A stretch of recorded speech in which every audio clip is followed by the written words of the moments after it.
parce que ça nous donne l'impression que la communauté de l'Afrique de l'Est ne mesure pas la gravité de la situation que vivent les Burundais aujourd'hui.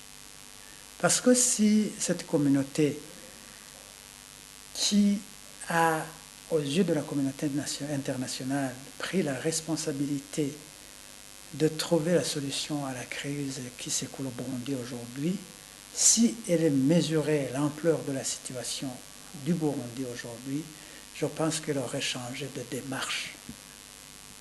Je veux dire qu'elle aurait pris l'option de forcer les uns et les autres afin d'accélérer le processus pour aboutir à un compromis dans les meilleurs délais, afin de sauver le Burundi.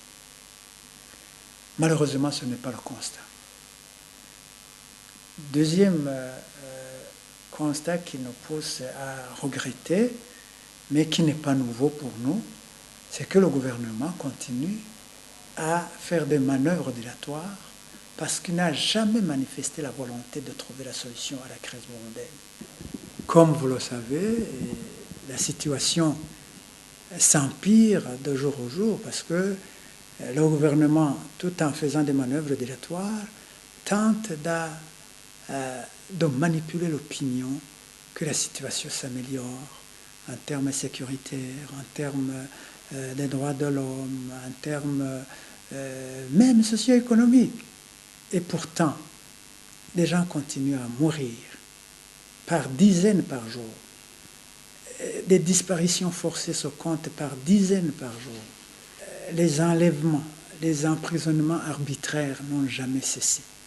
On enregistre des milliers de gens qui continuent à fuir le Burundi. Donc, contrairement à cette manipulation des institutions de facto de Bujumbura, la situation devient de plus en plus catastrophique. Ce n'est pas parce que les armes ne crépitent pas tous les jours que les gens ne continuent pas à mourir.